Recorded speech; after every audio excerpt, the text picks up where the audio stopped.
안녕하십니까. 반갑습니다. 진시황TV의 진시황 전문가입니다.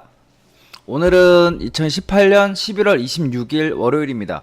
어떻게 주말은 잘들 보내셨습니까? 이번 주가 이제 참 중요한 일정이 많이 잡혀 있는 주예요. 그죠? 11월 마지막 주인데, 우리나라 금리 인상 관련돼서도 11월 30일 날 결정이 날 거고요. G20 회의에서도 미중 간에 어떠한 얘기가 나올 수 있는 그런 주가 되겠고요. 그리고 또 FOMC 연준 의장 그리고 총재들의 멘트가 그리고 의사록이 공개가 되는 주기도 합니다. 여러 가지로 이벤트가 많기 때문에 여러분들이 조금 신경이 쓰이실 수도 있습니다. 그것들 참고하시면서 일단 차트 흐름 보고 설명드리도록 하겠습니다. 차트 보시도록 하겠습니다. 일단 선물 차트를 먼저 보면 지난주에 계속 말씀드렸던 시황은 뭐다? 박스. 그죠? 현재로서는 265 그리고 275를 돌파되기 어려운 그런 흐름이 계속되고 있으니까 방향성을 잘 모르겠다, 예측하기 어렵다 하시는 분은 그냥 쉬시다가 한쪽으로 터지는 거 보고 따라 들어가시면 될 것 같아요. 라고 지난주에도 말씀드렸습니다. 지금 요런 흐름이죠. 이렇게 해서 삼각이 되기도 하고요. 그러니까 일단은 요 275, 265 그렇죠? 혹시 매수로 시장을 보신다 하신다면 265 이탈 컷으로 매수를 밑에서 잡고 나중에 추가해도 된다라고 말씀을 드렸고, 매도를 보고 싶다라고 한다면 반등에 기다렸다가 매도를 잡으시고 이탈 시에 때리셔도 상관은 없다. 방향성에 자신이 없다, 관망입니다. 그러면 관망하다가 275 공식적으로는 그래요. 275 돌파되면 따라가시고요. 265 이탈되면 따라가세요. 현재 흐름에서는 그게 가장 확실해요. 괜히 애매하게 포지션을 잡으시면 머리가 아프실 수 있고 하니까 차라리 아예 터지는 거 보고 그게 시작이다, 라고 생각하고 보시면 되고요. 일단 여기서도 환율을 잠깐 보면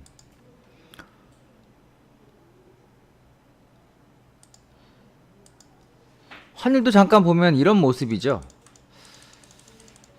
주봉, 월봉 이렇게 보면 어떤 흐름이냐라고 한다면 1150원이 넘어가면 되게 위험한 흐름이 될 거예요. 1150원이 넘어가면 되게 위험한 흐름이 될 거니까 일단은 1150원이 넘어가기 전까지는 다 안 보이네요. IMF 때까지 해가지고 1150원이 넘어간다라고 한다면은 이렇게, 그죠? 꼭다리를 대보면 이렇게 대보면 결과적으로 1150원이 우리 시장에 있어서는 되게 중요한 가격대가 될 겁니다. 그러니까 1150원이 넘어간다, 이 가격대가. 그러면 시장은 하방으로 열릴 가능성이 좀 있는 흐름이고, 이렇게 금융위기 이후부터는 삼각에서 포지션이 이렇게 좀 잡혀있는 부분이 있어요. 변곡에서. 그죠? 그러니까 여기서 이제 위쪽으로 이렇게 터져가지고 시장이 하락으로 가느냐, 아니면 그래도 이게 안정화가 되면서 밑으로 좀 가주느냐에 따라 달렸는데, 지금 흐름에서는 여러분이 보시는 바와 같이 안정세가 돼서 이게 1050원 밑으로 떨어진다 이거보다는 1150원 위쪽으로 갈 가능성이 조금 더 있어 보인다라는 거죠. 그럼 시장은 그럴 가능성이 조금 더 높으니까 1150원 중요한 가격입니다. 1150원이 열리면 1150원을 써볼게요. 1150원이 열리면 우리 장은 표현이 좀 그렇지만 하락으로 헬로 가는 거고, 그렇게 되면 뭐가 된다? 2000이 깨져가지고 다시 어려운 흐름으로 갈 거다. 그렇게 판단하시면 되겠고요. 그러니까 원달러 기준으로는 그렇게 보시면 될 것 같아요. 1150원 잊지 마시고요. 1150원입니다. 그리고 우리 현재 흐름에서는 275가 넘어가면 그래도 혹시나 상승을 한번 기대해 볼 만하다. 275. 265가 깨지면 눈 딱 감고 그냥 매도를 때려라. 선물 매매하시는 분들 박스입니다. 아시겠죠? 그렇게 대응을 하시면 되겠다. 코스피 먼저 보도록 하겠습니다. 코스피를 보면 코스피 기준으로는 2110 정도가 넘어가야 그나마 되겠고, 깨지지 않아야 되는 거는 2030. 이렇게 여기서도 작은 박스 안에서 왔다 갔다. 지난주 금요일날 꼭 무너질 것처럼 그래도 꽤 많이 빠졌었는데 밑꼬리가 달리긴 했지만 오늘 재차 그죠? 25포인트 땡겨놓으면서 1.24% 땡겨놓으면서 좀 좋은 흐름이 나왔고, 외인 같은 경우에는 이제 매도를 했고, 기간 많이 샀어요. 금융투자. 근데 금융투자가 많이 사면 좀 찝찝해요. 표현이 좀 그렇지만 금융투자가 많이 사면, 기간 중에서도 금융투자가 많이 사면 단타를 치는 애들이기 때문에 이게 올라오는데 외인이 많이 사가지고 올라왔다 그러면은 괜찮은데, 금융투자가 샀다라는 건 그냥 단기적으로 2-3일짜리 그냥 시세 단타 정도로 보셔야 되기 때문에 시세 연속성이 있을지는 의문이 듭니다. 코스피 같은 경우에. 그러니까 조금 조심하셔야 될 것 같고, 어차피 이번 주 말까지 그냥 관망이 제일 좋겠다. 코스피. 다음은 코스닥 보겠습니다. 코스닥은 오늘 이제 외국인하고 기관이 좀 샀죠. 기관이 샀는데 보험, 투신, 뭐 국가에서 좀 많이 들어왔고, 연기금도 좀 들어왔고요. 금융투자가 조금 덜 들어왔어요.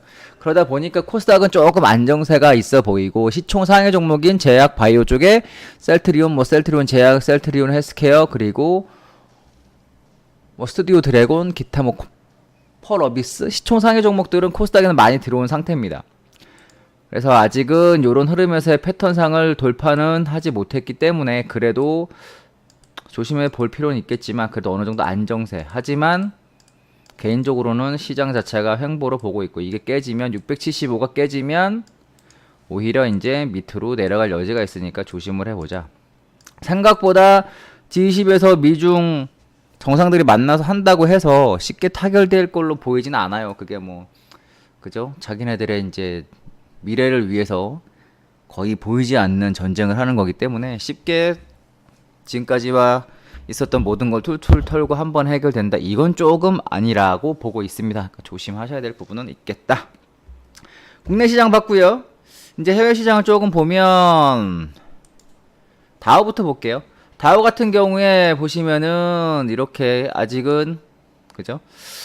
여기서 양봉이 나오면서 받쳐주는 흐름이 아직까지는 없어요. 이게 최소한 어디까지 가야 안심을 할 수 있다라고 말씀을 드렸냐면, 그래도 25,000까지는 올라가주는 흐름이 나와야 이게 쌍바닥에 찍혀서 바닥에서 이런 식으로 삼각을 만들어 가서 재차 돌파되는 흐름이 나와서 안심할 수 있겠다. 이 정도까지는 가줘야, 그죠? 중심 가격은 넘어가줘야. 근데 아직까지 택도 없다. 오늘 밤에 이제 결정이 나겠지만 어느 정도. 그래도 왜 그 가격에서 지지된 흐름이 나와야 될 걸로 보이는데, 이거는 뭐다? 의문스럽다. 여기도. 쉽게 뭐 주 초에 간다, 이건 좀 의심스럽다. 일단은 되도록이면 25,000이 넘기 전까지는 하락 포지션으로 보셔라. 다음은 나스닥입니다. 나스닥은 이미 꺾여 있다라는 얘기 계속 드리고 있죠. 빵주 뭐 지금은 AMG가 뭐 다시 빵은 가고 AMG가 온다라고 하는데, 이런 식으로 오곤 있습니다. 바닥에서 양봉이 조금 받쳐줘서 올라올 것 같긴 한데, 그래도 7,200이 돌파되는 흐름이 최소한 나와줘야 하락이 어느 정도 마무리가 되겠다라는 거고요.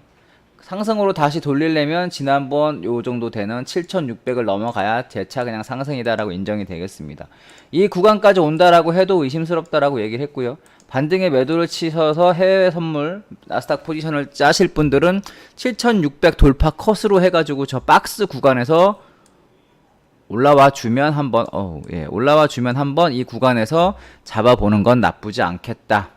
무리하게 지금 가격에서 막 따라갈 필요는 없어 보인다라는 거고, 지금 주봉에서 보면 그죠? 주봉에서도 반등 이후 한번 이탈 이후에 반등 계단식으로 반등 다시 반등이 계단식으로 빠져요. 시장이 빠질 때는 절대 한 번에 훅훅훅 빠지지 않습니다.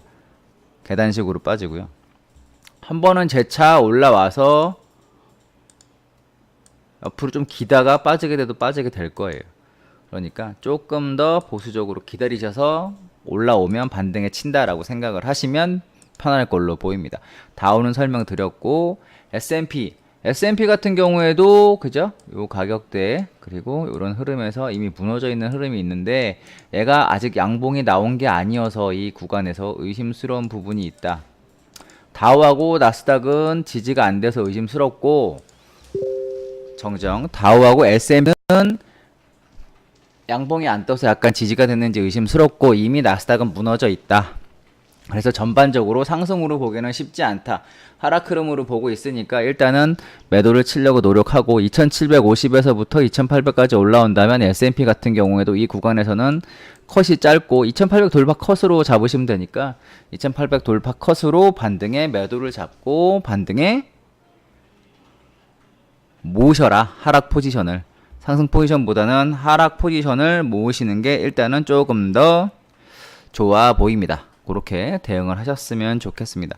반도체 한번 보면 반도체도 그죠? 반도체 자체가 지금 똑같이 움직이고 있어요. 필라델피아 반도체가 이렇게 반도체도 이런 변곡에 들어가고 있다. 반도체는 밑꼬리가 살짝 나왔죠? 그러다 보니까 이제 변곡인데 1250이 돌파되느냐 1120 정도가 다시 깨지느냐에 따라서 일로 가느냐 일로 가느냐 보고 대응하시면 돼요. ETF, 해외 ETF라든가 이런 거 하시는 분들은 시장 확인하고 하시면 될 것 같습니다.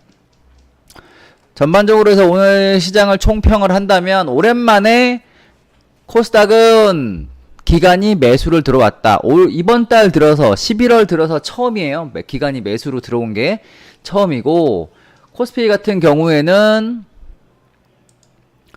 금융투자가 샀기 때문에 금융기관 중에서도 금융투자가 좀 많이 샀기 때문에 찝찝하다. 긴 추세보다는 1박 2일이나 2박 3일 정도의 단기적인 시세 차익을 노리고 들어온 부분이 많이 보이긴 한다. 그렇게 생각을 하시면 될 것 같습니다.